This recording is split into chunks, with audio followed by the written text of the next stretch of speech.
For me, boundaries are actually like the rules of a sports game. So if we all have clear expectations on how to play that game, then the game becomes a lot more enjoyable. Setting boundaries actually protects us and our spouse, and by setting clear and consistent boundaries, we are on our way to a stronger, happier and healthier marriage.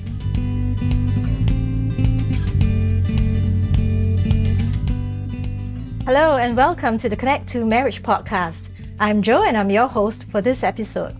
In each episode of Connect to podcast, we'll be tackling questions that couples ask about marriage, communication, conflict, and so much more. So we hope you keep tuning in to learn with us and to grow closer, deeper, and stronger in your marriage. Now, last episode, we discussed what healthy boundaries are and what they do for your marriage and why they are so critical. Today's episode, we invite Hong Xin and Noelle back and we'll dive deeper into how to actually set these healthy boundaries and to keep them. So we know that healthy boundaries in relationships help both spouses to feel respected, to feel safe, to feel supported. And Hong Xin and Noelle, if you've heard them on the last episode, they've been married for 9 years, and a large part of that 9 years was actually spent living with in-laws. But they are now parents of 2 boys, and we want to just welcome them back. Thank you. Hi, thank you. Okay, let's dive straight into today's topic. How do we actually set healthy boundaries to communicate? I think the last time we spoke, we talked about the need to communicate our expectations of our spouse, expectations of certain boundaries or certain do's and don'ts. I guess much of this can be quite challenging, especially if we're not used to doing so. Maybe just to start us off, let's look at maybe the different areas of boundaries of physical, emotional, mental, intellectual, time-space boundaries. What would be some examples of these boundaries that you have in your marriage, and how do you go about them, or how did it start? For us, when we think about setting boundaries, we always come from a place of self-awareness first on, what our needs are, or, when a situation arises, why are we upset? What are the things that are important to us? And then what are the things that we need and don't need in our marriage? I'll just give one example for us. When we moved to our new house, I came to a self-awareness that, actually I really need a really neat place to come home to after work, where I have a nice sanctuary for rest and recharge, right? And then also, like, if I need to do work at home, I don't want to have to, clear things up first before I actually start work again. That's my need for a neat place. Whereas for Hong Xin, while he's actually generally neat, he's still fine with leaving things on the floor, like his bag, anywhere. It can be any location, or, he can leave... That's just so annoying. Things on the table, on the dining table. I fully agree with you, Noah. So I don't form judgment on that, because that's him, that's his level of tolerance, right? He's quite neat, but he still can leave things around. Not up to your right? standard. Yeah, not up to my standard. That's what my husband always says to me. So I felt that it was important that I communicated this boundary, because if I don't, then it will be a daily annoyance. And I felt that if I allowed it to continue, then I will become resentful and it won't be healthy for our marriage. Also, he tended to misplace some of his keys once in a while, and I didn't like having to spend time searching for it with him. So after, coming to that self-awareness that, hey, this is something that I really needed to address, then that's when we decide, okay, to communicate our boundaries. And that's what I did. I went to share with him, why I felt it was important. But I did that in a clear and assertive way, but never demanding. So after thinking things through, I actually thought of a very specific solution to enforce this boundary, in which I actually prepared some boxes and baskets for him, to say, okay, this is the place where you'll put your bag when you come home from work. This is a box for you to put your keys on this table, and it is a designated space, so it doesn't change. Does it work? Yeah, it works. Ooh.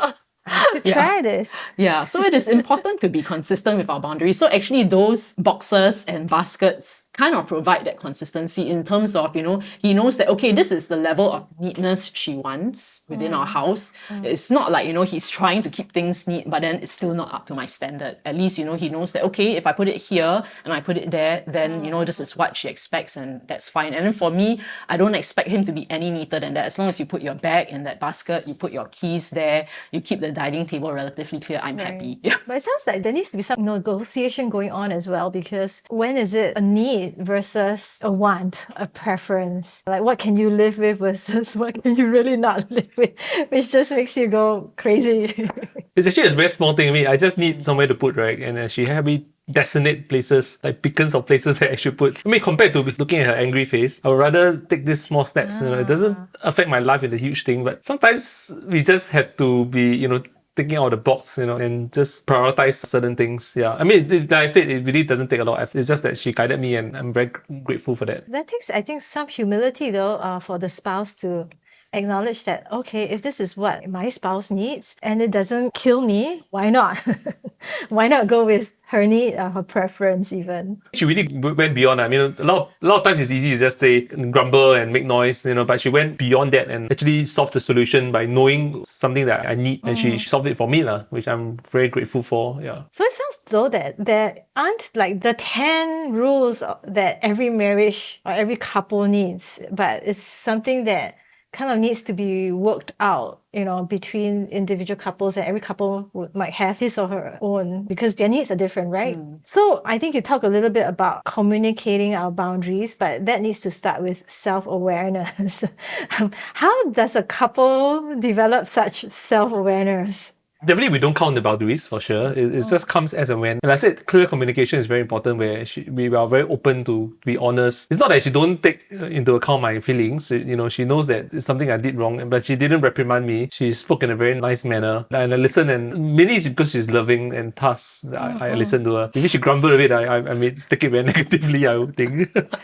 Right. So it's really how you communicate and how transparent you are with your spouse. I think that's very important. That's a good one because I know sometimes, maybe particularly for wives, you might think that, my husband is like not listening and therefore I have to start nagging, almost like kids, right? I have to repeat myself a few times because he's just not getting trained to respect some boundaries that I need for my own life or we need for the house in order for things to run smoothly. So you did give some tips about how, the communication of these boundaries is so important. Do you actually set aside like dedicated time to talk about boundaries specifically, or is it just part and parcel of your catch-up time as a couple? We're very busy, especially with two boys. Recently, we imposed a rule that there be no mobile devices in the room. So after a certain time, the kids sleep, we have our own me time, and then we have no phones in the room, and there's no distractions. So if there's anything that we want to talk, it's actually very easy. She can raise things in the bedroom very easily, and that's the time where we are a bit chill about the sleep, and we are more receptive to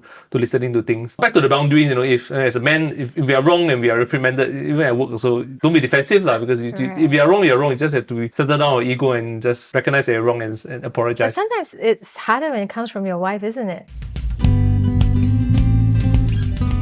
Marriage is one of the most rewarding things in life. Yet, navigating marriage as newlyweds or an engaged couple can sometimes get overwhelming. Whether it's managing expectations of the in-laws, getting a good grasp of your family finances, or establishing good habits of communication and healthy conflict. Focus on the Family Singapore's Marriage Preparation Program aims to help you build a solid foundation in the early years and prepare you for the adventure of your life. Visit family.org.sg/C2 Marriage Prep for more information today.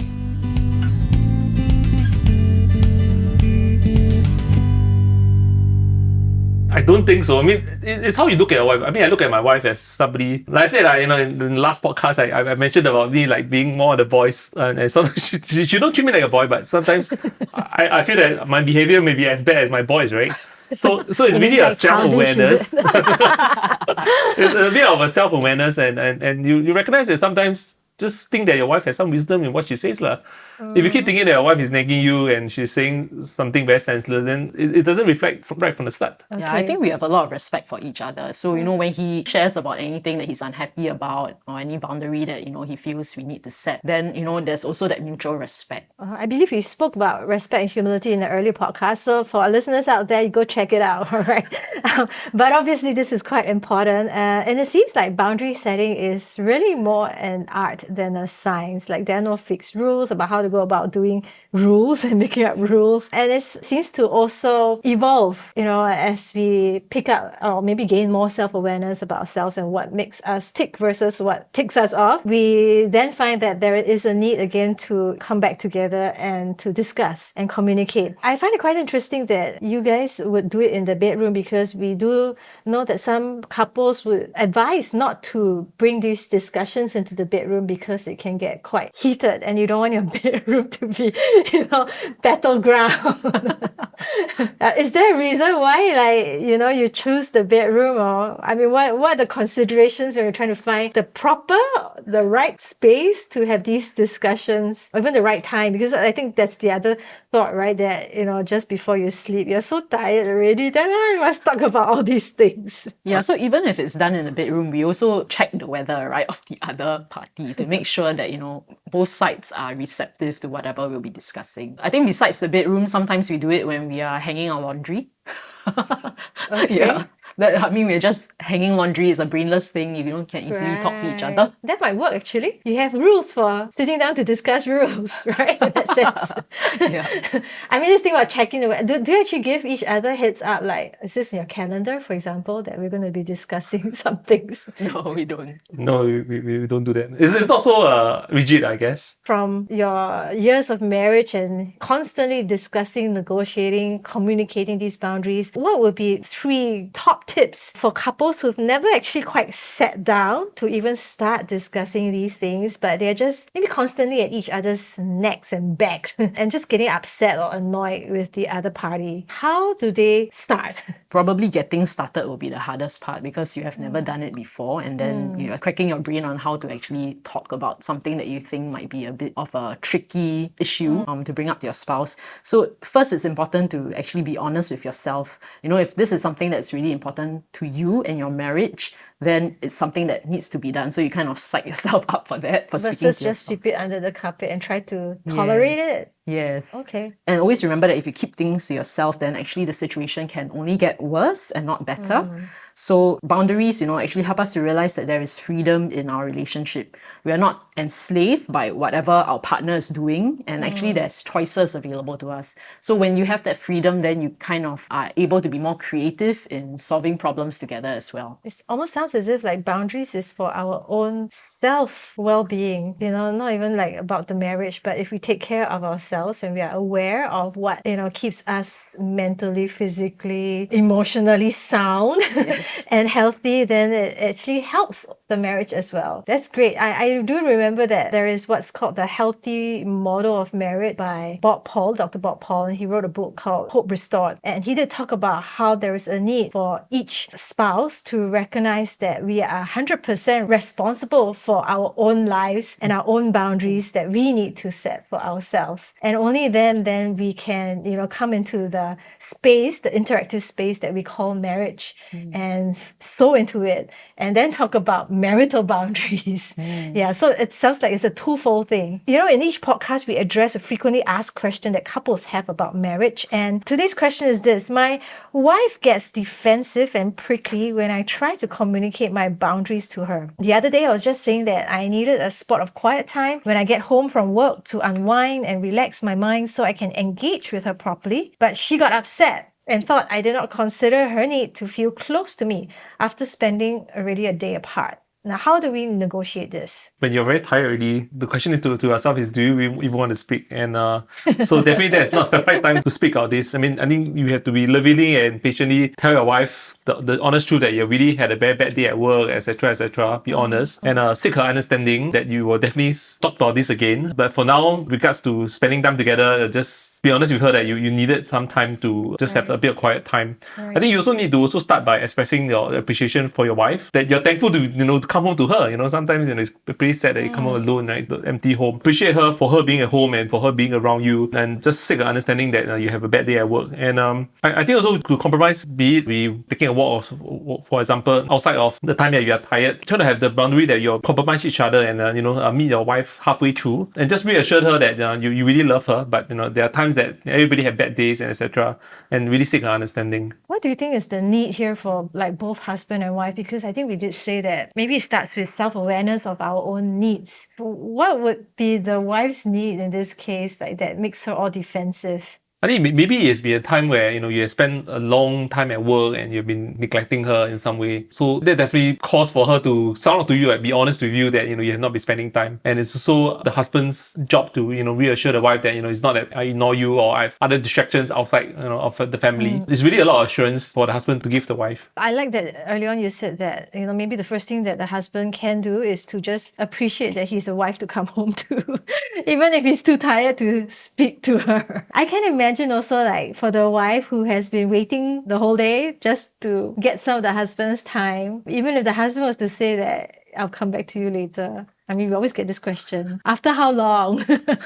What is a good, reasonable length of time that, both husband and wife can agree to, as a sort of a standard or guideline? I think the weekends will be the best. Typically, we are always very stressed on Monday. So really seek a wife's allowance to wait until the weekends for certain things. If you need me, using calendar, just put it in the calendar, and that will definitely assure both the husband and wife that, there's a dedicated time reserved for speaking about the issues. Yeah, that's a good one to acknowledge and to understand even what our cycles are, right? So in terms of our daily lifestyle, there will be up periods and there will be down times, and busy times are definitely to be avoided for such conversations. If I could ask you to maybe leave our listeners with, what would be the most needful boundary that needs to be discussed between husband or wife, or important boundaries to set? I mean, if we were to rank physical boundaries, emotional boundaries, because I can imagine, we did talk about couples who've never ever talked about boundaries or even sat down to recognize that there is a need for boundaries in their relationship and how to start that conversation. Apart from how to start that conversation, what should they start with? Should it be the physical boundaries, emotional boundaries, time-space boundaries that we're navigating as busy Singaporeans? What should they start with? I think a low-hanging fruit would be the physical boundaries. So if that's something that you feel that you can set easily, then you can actually move on to other things. And like you said, I think time is something that is of essence in Singapore. So that will have impact on the number of tensions we have as a couple as well if time is not set properly. Okay, any last words for our listeners? For me, boundaries are actually like the rules of a sports game. So if we all have clear expectations on how to play that game, then the game becomes a lot more enjoyable. Setting boundaries actually protects us and our spouse, and by setting clear and consistent boundaries, we are on our way to a stronger, happier and healthier marriage. For the guys, it's really to be patient. I personally think that most guys are not very patient. So it's really take time for both of you to actually adjust to the new boundary. And also in times of failure, really to give grace to each other. And I think that will be very helpful to setting boundaries. And I remember what you said, we need to forego our ego. Seek forgiveness. Not easy. Yeah, and for the females to forgive and carry on. Yeah. Don't bring it up again. Harp on it, right? Yes. It's true. Well, I hope all this helped our listeners out there. And, if I could sum this up, our whole discussion of boundaries in 3 C's. One would be, the need for clarity as has been shared. The second C is the need for consistency, as we've heard. And the third one, the need for communication, effective communication, and even negotiation of these boundaries. Well, with each podcast, we usually end off with a couple challenge. So before we send you off, our listeners, we want to give you a little bit of a homework. So if you're listening to this podcast with your spouse, even if you're not listening with your spouse, you can share it with your spouse and then take 5 minutes, just 5 minutes, to share with each other what is one boundary that you'd like to discuss. Maybe to discuss about its clarity, its consistency, or how you've not communicated the boundary very well. But what is one boundary that you'd like to work on in your marriage that will serve your marriage well? And with that, if you're looking for more resources to grow your marriage, do visit our website at family.org.sg. There are articles there, upcoming events, marriage programs that you can check out. We hope you have followed and subscribed to our Connect 2 podcast. If you have, do also help us to share this episode with a friend who may also benefit from it. Thank you for tuning in, and we want to thank our guests for also joining us today, Noelle and Hong Xin. And until next time, do take care of yourself, your spouse, and your marriage.